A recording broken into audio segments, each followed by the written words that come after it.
Oh boy, when I tell you I'm super excited to talk about this film, I am super excited to talk about this film. Finally, I get to sit here and talk to you about Shin Ultraman. It's time, baby. A few years ago, I saw Shin Godzilla. I thought it was fun, just a really cool idea, like following more like the bureaucracy side of like what happens when Godzilla lands in Tokyo, and I'm like, that's a really fun concept. Then I saw that one of the co-directors of that piece was going to do Ultraman. And I'm like, okay, yeah, that makes sense. Ultraman maybe being the forefront superhero of Japanese culture over the past couple of decades, one of the ones that has most like bled over into American cinema and kind of become like a mainstay in our culture. Not like the biggest way that other things have, but it's very clear like that character has made an impact overseas. So when they're like, we're going to do Shin Ultraman in like a similar vein, I'm excited because I thought Shin Godzilla was sick. And to be fair, I'm more of a Godzilla fan than an Ultraman fan.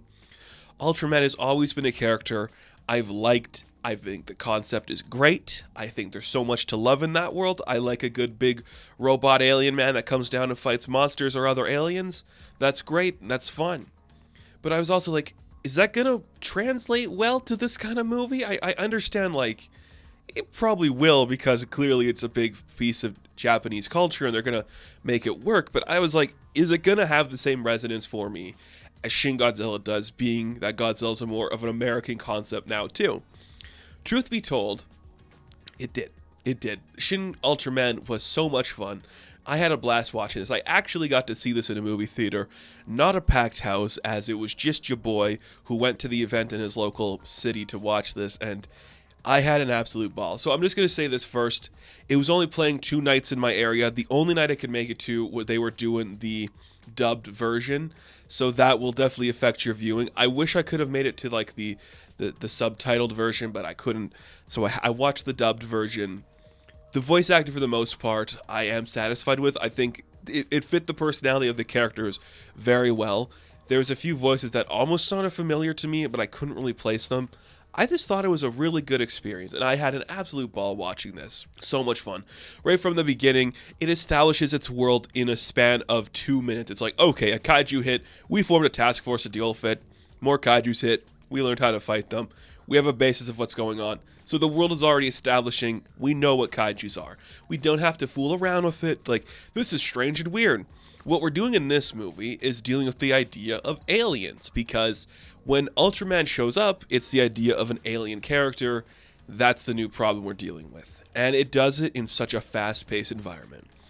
And again, I feel like I always have to specify to a more American audience, this film will not be for everybody. And I say that because I've known people who've had problems with Toho stuff and older things like this, where I'm like, the thing about Japanese movies, especially in like the big kaiju superhero realm, is they're not embarrassed about their creation. You know, I'm not saying like America or North American content is embarrassed by it, but there's this identity in American culture where it's kind of like embarrassing, or we're ashamed of like this being popular. In Japan, it's like, this is cool. Check this out. Big robot comes from the sky, beats up a giant drill dude. It's sick and it's fun, and it's not apologizing for that. Is the CG perfect? Of course not. It's not trying to be. But it knows specifically the type of CG it needs to be with great effects to get that scene perfect. This plays a lot like an old Ultraman episode.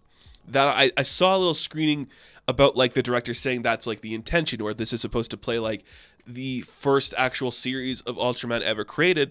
And I definitely get that, because this movie is kind of structured in like 20-minute segments where we're fighting a new villain or new creature or new threat as the story progresses like that. The first one, when Ultraman comes down, okay, we deal with that. Then boom, the next one, he fights that. We deal with the kaijus and maybe like the first 30 minutes. Then boom, the first alien shows up. We fight him, we defeat him. Then boom, the next alien shows up. We fight him, we defeat him. And then boom, a bigger, eviler, scarier alien shows up, and boom, we fight them. Movie's over. It's broken down to like episode 1, episode 2, episode 3, episode 4. I'm like, that works well for this, because again, what else are you going to do? We know what you're here to see. We're going to give you your big aliens, your big kaijus, Ultraman fighting them, different looks for the character, different concepts for the character. You got that, and it's working well. And then you have the bureaucracy side of things, which is some of my favorite stuff in this, where it's just, yeah, okay, you have the SSSP, a task force devised to figure out what exactly is going on with this Ultraman, how that's playing into effect. Maybe the human that Ultraman bonds with is a member of that team, and then suddenly, that happens. Like, that becomes a plot line, and then we just go from there. Okay, we have the leader of the SSSP. He has to talk to, somebody more higher up in the government. Then they have to talk to someone. They have to talk to the prime minister. That thing does come up again where it's like, hey, the only place in the world where this shit happens is Japan. The rest of the world wants to know, can we weaponize Ultraman? How can we take control of that? This alien is offering us weapons. How do we get control of those weapons? It's clearly a message, and that again is the thing about all of these types of shows. The world sucks. They want to weaponize everything and use weapons of mass destruction whenever the chance is given. It's all about the higher-ups being kind of corrupt, and the Japanese government like, no, this is bad. We're not going to give weapons away to other people. And I like that. I have no problem with that.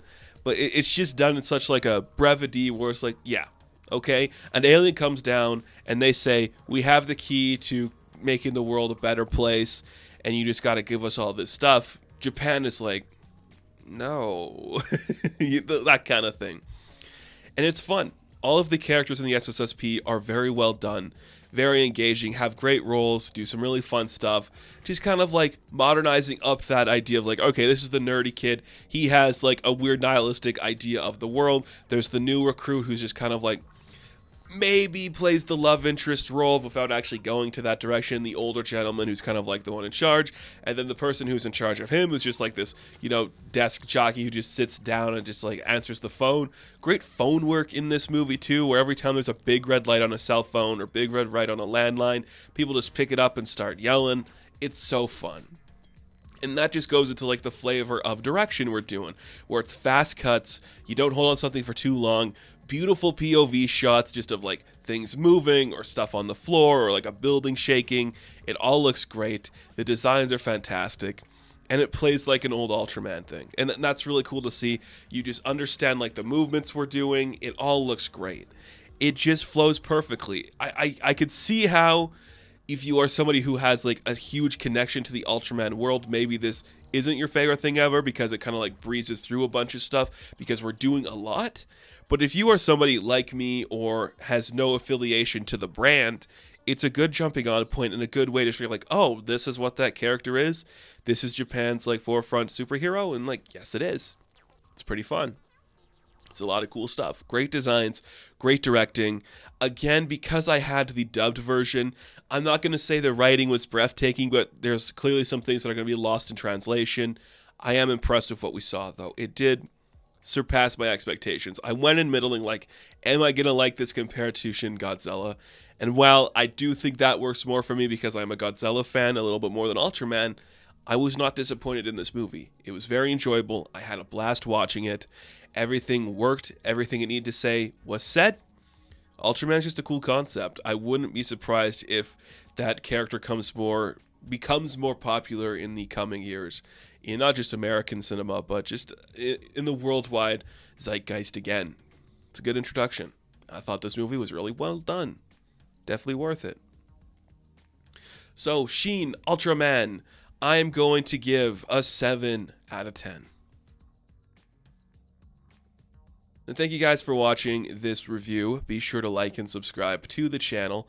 As always, you can check me out on Instagram, TikTok, and Hive. And I will catch you in the next one. Have fun. Stay safe. Good luck.